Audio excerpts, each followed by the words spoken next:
Hello, this is Automan, and this is the El Cheapo string jig. In this video, I want to spend a little time acquainting you with some of the operating procedures of the jig and some of its parts. To start off with, we have two heads. We have the spring head on this side, and over here on this side, we have the adjusting head. Okay? Let's zoom in a little bit on the spring head here. Forgive my jiggliness as I move things around. Also, you're going to hear some noise in the background. This is 4th of July weekend. Neighbor kids have fireworks.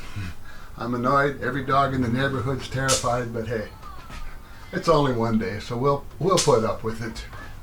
All right. This is the spring head, and I want to show you a couple things about what the nuts and what some of the parts do on this head right here. You will notice if I have a string on this and I tighten this nut,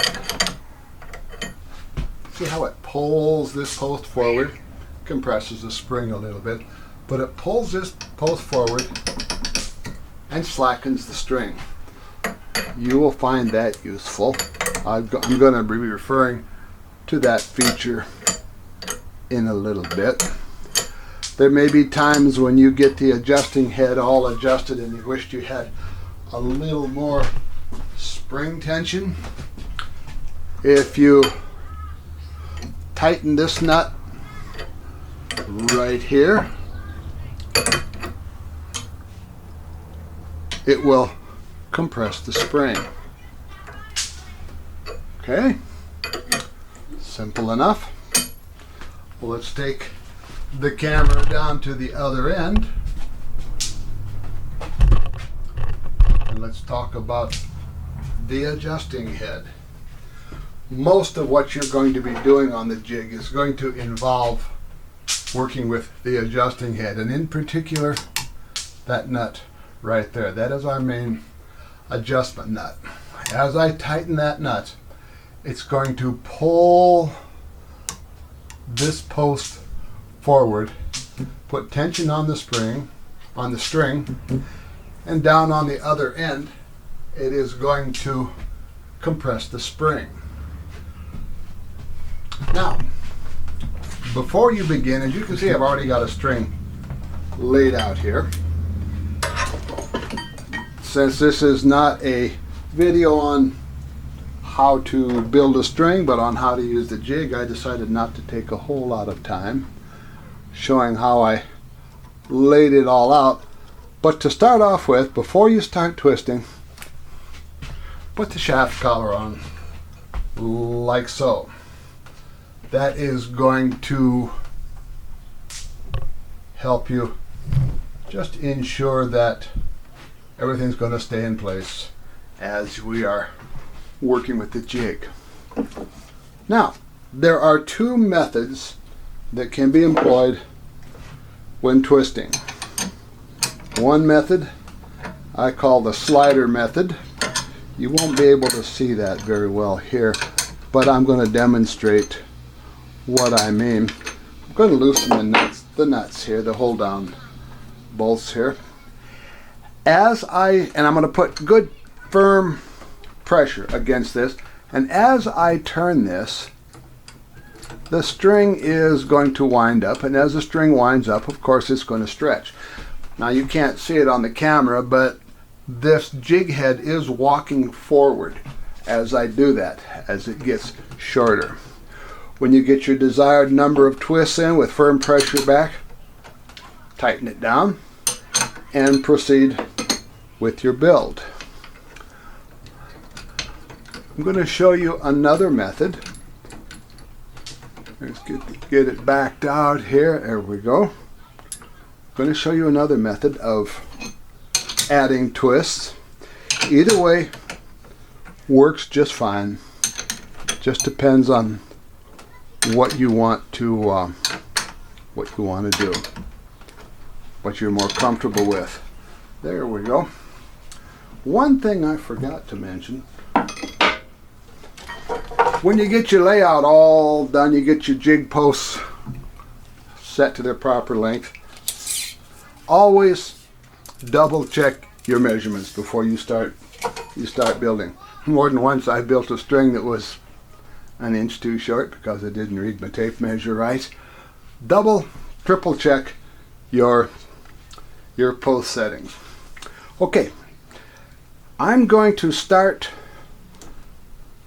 with this head locked down. I'm going to start adding my twists. And as I go along here, the string is getting shorter and it's putting tension on the spring at the other end. And pretty soon I'm going to feel that this is starting to get tight. I'm going to go down here, see if I can bring the camera down. Let's see what happens here. There we go. Come down here and I'm going to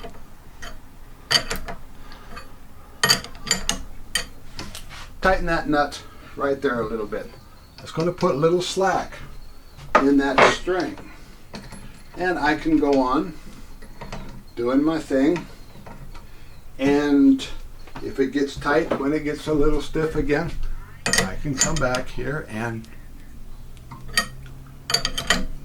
tighten it up a little. Now I'm going to add a lot of twists to this. This is a short string, short little demonstrator string, so it's going to shorten up a lot faster than a long 60-inch or maybe a 90-inch string would. So you wouldn't have to do this procedure very often as you're building your string. But I want to get this good and tight. There we go. All right. Let's say I've got my required number of twists in it, and I want to tension the string. Get her up to 300 pounds. If I will back this off right here, that is going to release the tension, the compression on the spring. It's going to put the spring back into play. And I'm going to now keep on tightening down on this adjusting head until I get my spring tightened to 1 inch and 5/8 blue to blue. What have I got here? I got a little more. That's all right. That's just fine. Okay. At 1 inch and 5/8, the spring is putting 300 pounds tension on my string. And I can let it do its thing for a while. Let's say a couple hours have passed and I'm ready now to back things off and relax my string. Sometimes what I do, I'll run this nut up here, put a little more tension. Now I lock that spring in place so it can no longer give me any tension, and I can back off my nut over here.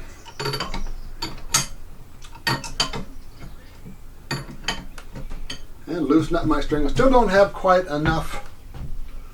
Still got a little too much tension on there for taking the string off the jig, but I can keep tightening on this. And right now I can see, you can't see it so much in the camera, but I can see I've got enough slack on here now. If I wanted to remove the string from the jig, I can do so. Maybe I want to take my string off, start a cable while it's relaxing. And so next thing I'm going to want to do is I'm going to want to check my jig at I'm going to want to check my string length at 100 pounds. What I like to do, and sometimes you do this, sometimes you don't need to, but I'm going to back off on this just a little bit. I'm going to slide this forward just a little. I'm going to go back down to my spring head. I'm going to back off that nut, back off the, I'm going to relax the spring, and get it back to our starting point. Okay. One more little twist and there we are. Now, pull back firmly on that. Snug her down. When you go to tighten these, they don't need to be real tight. Some people really hork down on these, and it's just not that necessary. They don't need to be that tight. Snug is fine. Now, I want to tighten this nut and pull on the string and tension my spring to 100 pounds. Now I want to show you something. Let's see if I can turn this like so. Let's get up a little bit closer. How do I determine 100 pounds? Well, this spring is pre-tensioned to 100 pounds. I'm going to start tightening the nut on the adjusting head. I'm going to start compressing that spring a little bit, and when I get that spring compressed to the point where this washer is free, my string is now under tension, so I can check at 100 pounds or so, my final string length, and add or subtract twists to get what I want.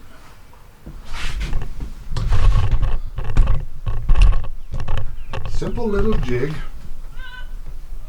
not just a lot to say about how to operate it. Do make sure that you keep your shaft collars installed.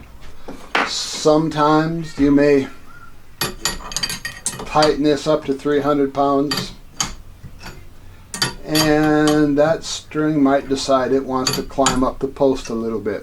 If you got your shaft collars on there, no big deal. It's going to climb up just a little and hit the shaft collar and you're okay. So that's how you operate the jig. Real simple. Nice little jig. You'll enjoy it. So this is Automan. Shoot 'em straight.